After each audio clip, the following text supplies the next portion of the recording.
Muy buenos días, estamos con Ángel Páez, él es periodista de investigación y jefe de la unidad de investigación de la República. Vamos a conversar con él acerca de la situación de Keiko Fujimori y del trato mediático que se le ha dado acerca de este proceso en esta segunda vuelta de la campaña electoral. Buenos días, ¿qué tal? ¿Cómo está? Gracias. Gracias. Eh, A ver, empezamos con el fiscal Domingo Pérez está pidiendo para Keiko Fujimori un 30 años y 10 meses por delitos como lavado de activos, obstrucción a la justicia y como le está investigando como organización criminal. Usted ha publicado notas al respecto. Una de las últimas ha sido las declaraciones de Jorge Yoshiyama acerca de su tío Jaime Yoshiyama y la entrega de 1 millón por parte de Odebrecht y cómo la candidata Keiko Fujimori estaba al tanto de esto. ¿Usted cómo llega a esta información? De acuerdo. Una investigación periodística se basa en un plan de trabajo en función a fuentes de información y a los datos que se va recabando en el camino.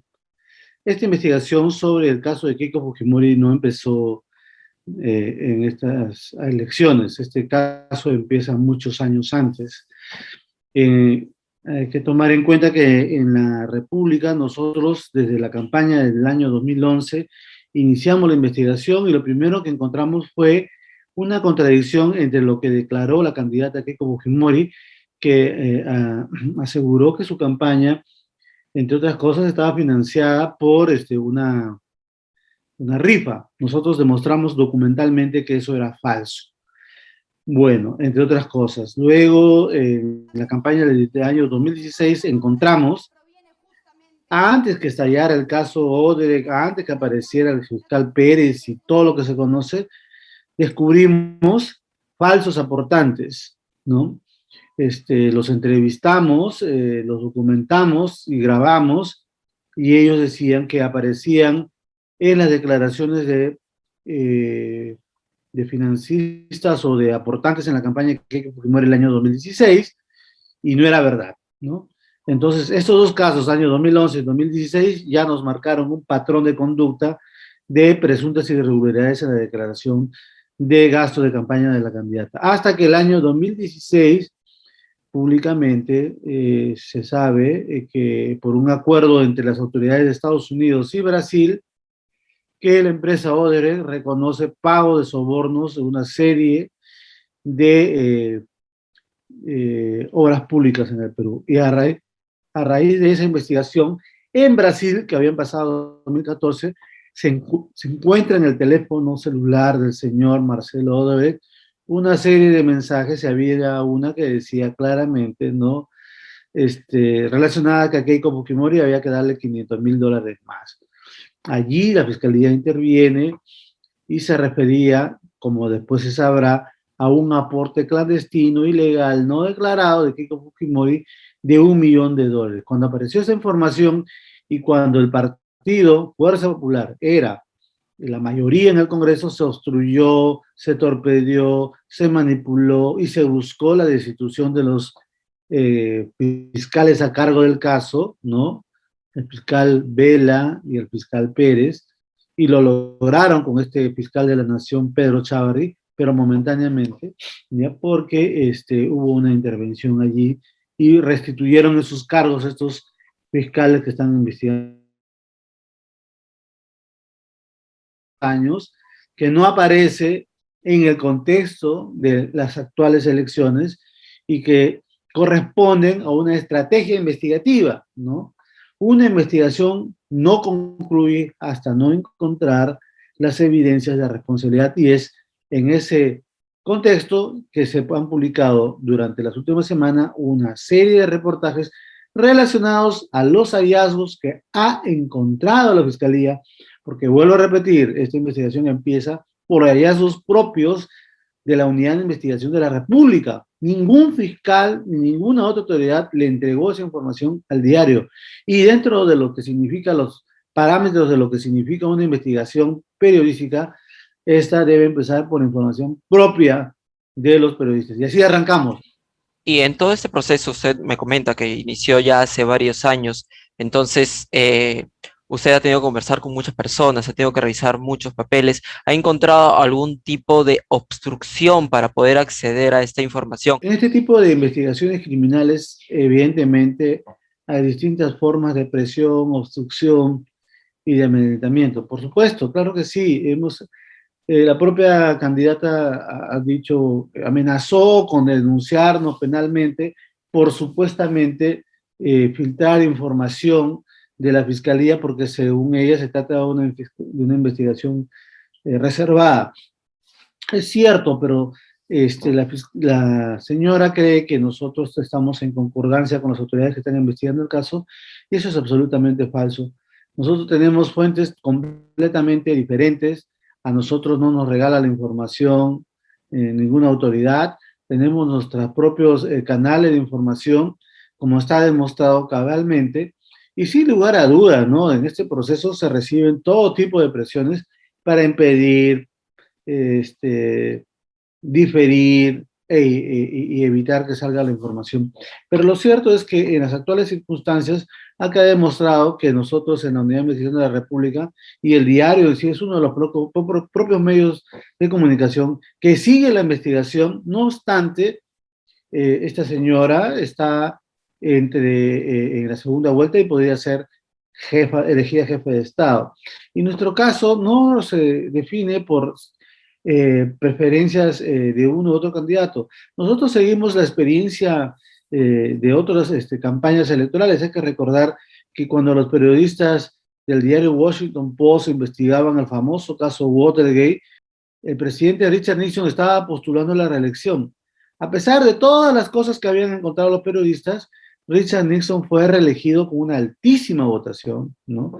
Y los periodistas, evidentemente, como corresponde en este tipo de casos, continuaron con la investigación periodística y al final se determinan por las autoridades que hicieron el seguimiento del caso que ese señor tenía responsabilidad y no tuvo más remedio que renunciar. Es algo muy parecido.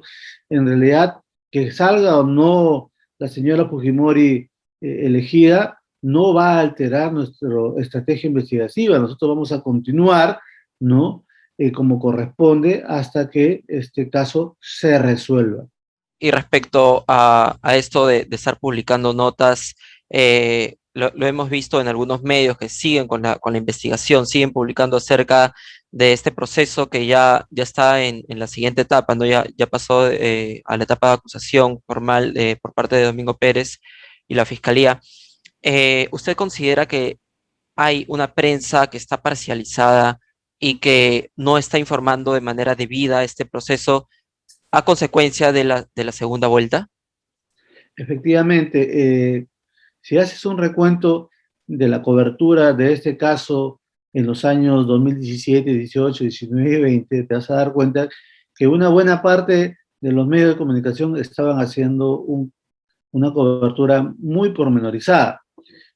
Tengo que decir que en el caso de la República también, solo que en nuestro caso nosotros hemos sido muy rigurosos obteniendo información del mismo proceso judicial, perdón, del mismo proceso de investigación, bueno, todo proceso, ¿no? Que ahora ya está en la parte de judicialización. De la noche a la mañana, cuando pasa la señora a la segunda vuelta, estos medios de comunicación se olvidaron, ¿no? O han dejado de lado, ¿no? Cuando precisamente lo que reclaman los ciudadanos es que se les diga, que se les informe, que se les dé acceso a esta información para saber de quién se trata. Cuando más se necesita esta información, estos medios callan, se silencian, se autocensuran, lo que es gravísimo para la libertad de prensa, porque muchos de estos medios alegan, ¿no? Que el otro candidato es una amenaza, ¿no? A la libertad de expresión, de opinión y de prensa, y lo primero que hacen es silenciarse respecto a una candidata que tiene gravísimas imputaciones. Estamos hablando de un caso en el que hay 14 colaboradores eficaces. Es excepcional en la historia judicial de nuestro país, y sin embargo, estos señores, por intereses propios, personales, y no relacionados a la libertad de prensa, ¿no? Callan, silencian y ocultan la información para beneficiar a su candidata. Claro, justo lo que menciona, de que se autocensuran o han tenido una campaña de prácticamente de demolición contra el otro candidato, Pedro Castillo. Lo hemos visto en el diario Pero 21, que recurrentemente publica portadas alegando al terrorismo, alegando al alza del dólar, algo que ya se vivió en el 2011 también y efectivamente, 2016. efectivamente. Entonces, ¿cree que usted, si en este momento ya está ocurriendo esto, se ha sacado a Clara Brida Ospina del canal 4 y canal N, se está moviendo algunas fichas desde antes de que la candidata Keiko Fujimori llegue a la presidencia? ¿Usted cree que ella, llegando a ocupar el cargo presidencial, esas investigaciones se vean finalmente truncadas y volvamos a los años 90 en el que la prensa estaba muy controlada por su padre Alberto? A mí no me cabe ninguna duda que la campaña de Keiko Fujimori está enfilada a llegar al poder con la finalidad de obstruir la justicia. Si lo hizo teniendo mayoría en el Congreso, buscando tratar de tirarse abajo la investigación, reuniéndose con el vocal suprema César Inostroza para que le acceda a su casación con la finalidad de hundir esta investigación y reuniéndose con otras autoridades, ¿no? Evidentemente, ella va a aprovechar y está buscando esa finalidad de captar, de llegar al poder para buscar de alguna forma de obstruir la justicia y terminar con la investigación. Pero este no es de ahora, toda su vida ha sido así. Y una demostración de que ella, que supuestamente acusa al otro candidato de luchar, de ser un enemigo de la democracia, ella fue la enemiga de la democracia desde que cuando postula en el año 2011, promete el 2011, el 2016 y el 2021 sacar de la casa a su papá, que ha sido condenado y varias veces ratificada esa sentencia por homicidio, por secuestro agravado y por corrupción. Ella no cree en la justicia, por eso busca que su padre salga de la cárcel. Ella cree que su padre es un héroe. Y entonces esa es una burla, es una estafa, es un engaño a todos los peruanos. Ella no cree en la democracia. Su democracia es diferente en su cabeza. Ella piensa que la democracia debe exculparla y debe considerarla inocente sobre hechos gravísimos. Tiene 17,3 millones de dólares que financiaron su campaña en el 2011 y 2016 y no dice nada de ese dinero. Ella dice que ama a sus hijas, ama a su familia, pero envió a su esposo, Mar Vito Villanela, a recoger dinero de las oficinas del empresario Juan Rasmus. ¿De qué estamos hablando? Pero esto que estoy diciendo, que debería ser una información de dominio público, sale solamente en la República y no en el resto de medios de comunicación. Estamos repitiendo exactamente la situación del régimen del padre de Keiko Fujimori, en el que el 90%, 95% de la prensa estaba dominada por los sobornos, por la prensa chicha y por las coimas del Servicio de Inteligencia Nacional. Se está repitiendo. Yo que he vivido esa época me siento exactamente en la misma situación de la época que vivió su padre, ¿no? Y ya para finalizar, en un momento en el que, digamos, Keiko Fujimori no llega a alcanzar la presidencia, ¿cómo considera usted que quedaría la ética, la moral o la visión que tiene el consumidor de estos medios que durante todas estas 6 semanas que ha durado la segunda vuelta se han dedicado solamente a enaltecer a uno y a destruir al otro? Salga o no salga elegida, van a tener que dar cuenta a sus electores, porque nosotros los periodistas tenemos una gran responsabilidad frente a los ciudadanos. La obligación de los periodistas es dar cuenta e informar de aquello que es de interés público. El interés público es la obligación, es el derecho que tienen los ciudadanos a conocer información clave. No es ocultar información, pero lamentablemente no se trata solamente de este medio, porque si estos medios van a ser desacreditados, en realidad eso va a afectar a todos, porque la gente cree que los medios de comunicación es un solo bloque, es un solo puño, es una sola entidad, aunque no es así. Lamentablemente se van a tener que rendir cuentas y ellos van a tener que responder a sus lectores. Eso se va a demostrar evidentemente en los próximos días cuando los electores y los ciudadanos se den cuenta quiénes han respondido a cabalidad a la obligación de todos los periodistas de decir la verdad y no de ocultarla. Listo, muchísimas gracias Ángel Páez por habernos brindado la entrevista y esperamos conversar con usted en una siguiente Bien, oportunidad. gracias.